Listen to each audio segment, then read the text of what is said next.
وقت پر تمہاری نماز ہوتی نہیں؟ ریزن خود تلاش کر لینا آپ جا کر کے. ظہر میں کہاں تھا؟ کون سی چیز نے مجھے نماز سے روکا تھا؟ عصر میں کہاں تھا؟ کس چیز نے مجھے سجدہ کرنے سے دور کر دیا؟ ریزن آپ خود ڈھونڈو، روزانہ آپ خود ڈھونڈو. مغرب میں کیوں سر نہیں جھکا پایا میرے رب کی بارگاہ میں؟ کون سی چیز مجھے روکی تھی؟ کیا میں دکان پر بیٹھا تھا؟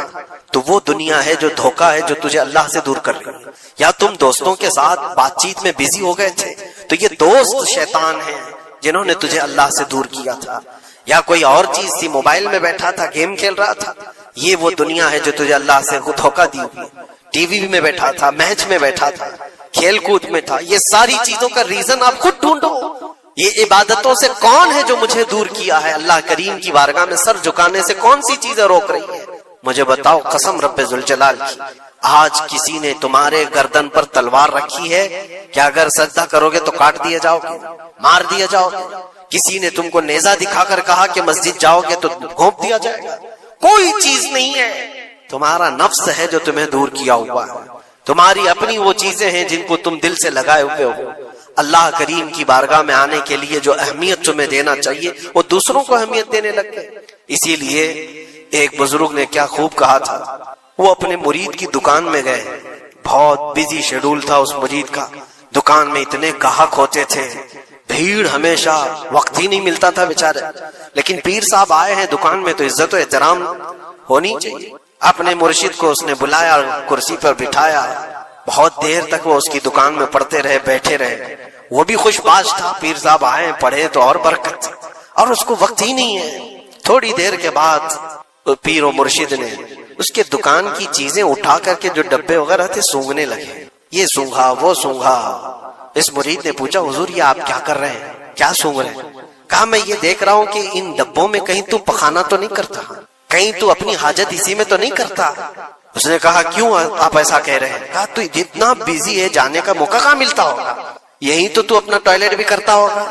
اس نے کہا حضور اتنا وقت تو نکال لیتا ہوں، طہارت کے لیے جا سکتا ہوں، استنجا پخانے کے لیے تو جا سکتا. زوردار تماچا انہوں نے لگایا. اپنے پیٹ کی گندگی نکالنے کے لیے تیرے پاس وقت ہے، اس رحمان کے دربار میں سر جھکانے کے لیے تیرے پاس وقت نہیں. تو نے کس چیز پر اپنا دل لگا رکھا ہے؟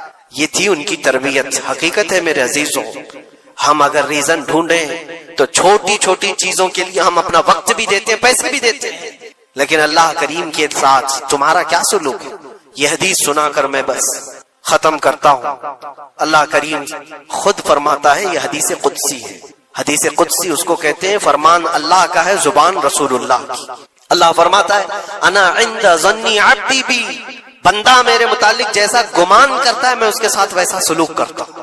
تم اللہ کریم کے لیے کیا مقام رکھتے ہو اپنے دل میں؟ اللہ کی بارگاہ میں آتے ہو تو کس طرح؟ اسی لیے حضرت رابعہ بصریہ رضی اللہ تعالیٰ عنہا کو ہم نے سنا ہے کہ جب وہ نماز کے لیے جاتی تو دلہن کی طرح سج کے جاتی تھی، پورے تیار ہو کر. پوچھا ان سے کسی نے تو کہتی تھی میں چاہتی ہوں کہ اللہ نے جتنی نعمتیں مجھے دی ہیں اس بادشاہ کو نہ دکھاؤں تو پھر کس کو دکھاؤں؟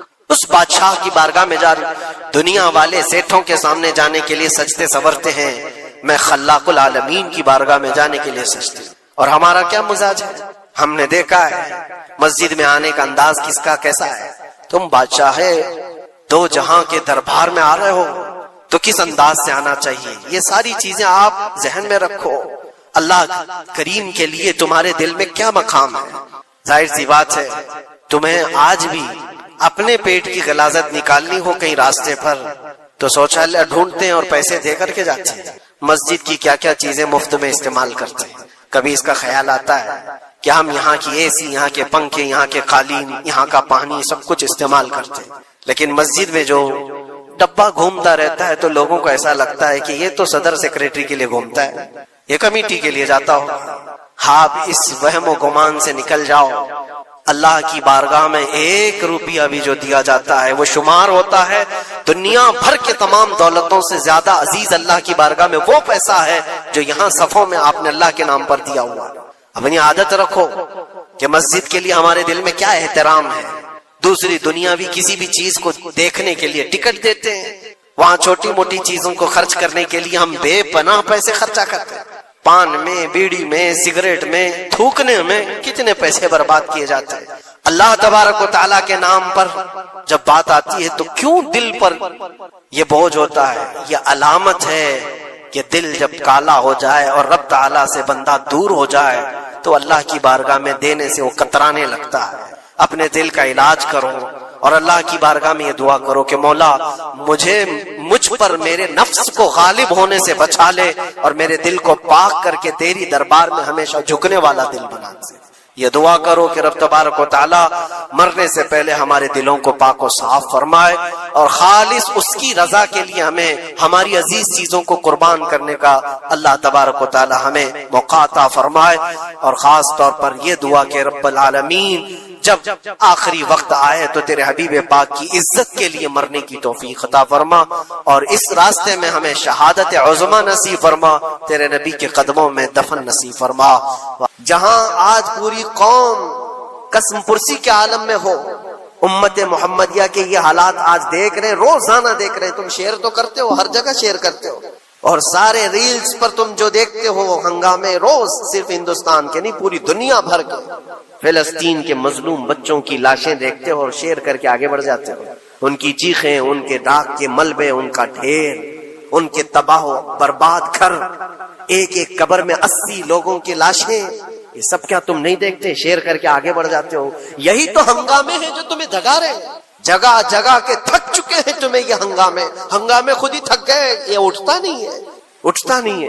ایک دور وہ تھا 100 سال پہلے کا جب یہاں پر موجود انگریز اس قوم کو دیکھ کر یہ کہنے پر مجبور ہو گیا تھا، یہ فاقہ کش موت سے ڈرتا نہیں، ذرا بھوکیوں پر بھوکا رہتا ہے لیکن موت سے ڈرتا نہیں، روح محمدی اس کے بدن سے نکال دو۔ روح محمدی ان کے بدن میں تھی، انگریز تھر تھراتے تھے۔ اس قوم کا کوئی جواب ہی نہیں ہے۔ سب سے زیادہ اگر کسی چیز سے ڈرایا جا سکتا ہے تو موت سے، اور یہ قوم ایسی ہے کفن تو اپنے کندھے پر لے کر گھومتی ہے، جہاں موت آ جائے سو جائے۔ یہ فاقہ کش موت سے ڈرتا نہیں، ذرا روح محمدی اس کے بدن سے نکال دو۔ یہ کس کی بات تھی؟ انگریزوں کی بات تھی۔ اور آج حالات بدل گئے، سارا کا سارا زمانہ تم پر آج بھوکے بھیڑیا کی طرح جھپٹ پڑا ہوا ہے۔ اور ان حالات میں آپ سے سوال کرتا ہوں، ایک طرف تیز آندھیاں چل رہی ہیں، ایک طرف گھر کے اندر آگ لگی ہوئی، ایک طرف بھوک اور پیاس کی شدت ستا رہی ہے، ایک طرف تمہارے بھائی بہنوں کی بیماریاں ستا رہی ہیں۔ جب اتنے سارے معاملات ہوں تو اے نوجوانوں بتاؤ تم کیا کرو گے؟ اس وقت رات بھر بیٹھ کر گیم کھیلو گے؟ کیا یہ گیم کھیلنے کا وقت ہے؟ اس نوجوان پر کیا یہ افسوس نہیں ہوتا کہ اس کے پوری امت کے حالات ایسے ہیں کہ بچوں کی چیخیں نکل رہی ہیں اور اس کو پب جی سے فرصت نہیں ہے، ریل بنانے سے فرصت نہیں ہے، یہ مجرے کرتا ہوا گھوم رہا ہے۔ مسجدیں ویران کیوں ہیں؟ خالی کیوں ہیں؟ تم نے مسجدوں کو ویران رکھا تو مسجدیں تباہ ہونے شروع ہو گئیں، دوسروں کی نظر ہونے لگ گئیں اور اس پر لوگوں کی غلط نظریں پڑنے لگ گئیں۔ آ جاؤ اے مسلمانوں، میرے مصطفیٰ کریم صلی اللہ تعالی علیہ وسلم کی ہدایات پر ایک بات چیلنج کے ساتھ کہتا ہوں، تمہارا نام اگر نبی پاک صلی اللہ علیہ وسلم کے نام سے جڑا ہے تو یہ چیلنج کے ساتھ میں کہتا ہوں، اس رہتی دنیا میں تمہیں پوری طاقتیں مل کر وہ عزت نہیں دے سکتی جو میرے مصطفیٰ کے قدموں کی وابستگی دے گی۔ کوئی تمہیں عزت نہیں دے سکتا، تمہیں وہیں آنا پڑے گا، اسی پوائنٹ پر آنا پڑے گا جہاں پہنچ کر کے خالد بن ولید نے عزت پائی تھی۔ اسی نقطے پر آ کر جمع ہو جاؤ جہاں عمر پہنچے تھے تو فاروق اعظم بن گئے تھے، اسی نقطے پر آ جاؤ جہاں علی پہنچے تھے تو حیدر کرار بنے تھے۔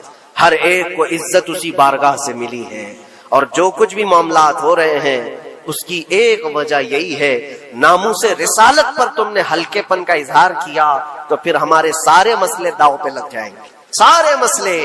یہ تو وقف ہے، ابھی دیکھو آگے کل تمہاری اذانیں نشانے پر ہیں، تمہاری جماعت کی نمازیں نشانے پر ہیں، تمہاری مسجدیں بھی نشانے پر ہیں کہ تم اپنے گھروں پر بھی جمعہ پڑھ سکتے ہو، چھتوں پر بھی نمازیں پڑھ سکتے ہو۔ یہ سب معاملات آئیں گے، برقع، حجاب، ٹوپی، داڑھی ویسے ہی چل چکے ہیں مسئلے، ہر چیز نشانے پر ہے۔ ارے تمہارے کھانے بھی نشانے پر ہے، تم کیا کھاؤ گے، کیا بچاؤ گے، یہ بھی نشانے پر ہے۔ یہ سارے مسائل صرف اسی بنیاد پر ہے. قوت فکر و عمل پہلے فنا ہوتی ہے جب کسی قوم کی شوکت پہ زوال آتا ہے.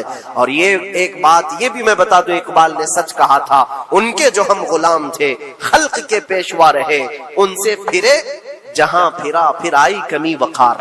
جو کچھ بھی ہوا ہے ہماری عزت و وقار میں کمی کا مسئلہ ان سے پھر جانے کی وجہ سے. نبی پاک سے تم دور ہوئے، یہ عزتوں اور وقاروں میں کمی ہے.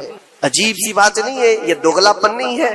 میں ان نوجوانوں سے پوچھتا ہوں، نبی پاک صلی اللہ علیہ وسلم سے سچی محبت کا اظہار کرتے ہو، حضور سے اپنی جان سے زیادہ محبت کی بات کرتے ہو، لیکن جب ان کے اخلاق کی بات کی جائے تو تمہیں اخلاق ان کے پسند نہیں ہے، حضور پاک کا چہرہ نہیں پسند ہے، حضور پاک کے لباس تمہیں نہیں پسند ہے، تو پھر کون سی محبت کی بات کرتے ہو؟ اللہ کے رسول صلی اللہ تعالی علیہ وسلم سے تم بے انتہا محبت کی بات کرتے ہو. پھر وہ محبت کا تقاضا یہ ہے کہ تمہاری ظاہری زندگی میں بھی تو نظر آئے کچھ. محبت کا تقاضا یہ ہے. تم شرما جاتے ہو، دنیا کیا کہے گی مجھے، دنیا کیا کہے گی، دقیانوسی کہے گی، فنڈامنٹل کہے گی، پرانے زمانے کا کہے گی. میں چہرے پر داڑھی رکھ لوں تو لوگ مجھے پتہ نہیں کیا کیا کوسیں گے. تم نے دنیا کے لیے اپنے آپ کو بدل لیا، یہ نہیں سوچا کہ یہ وہی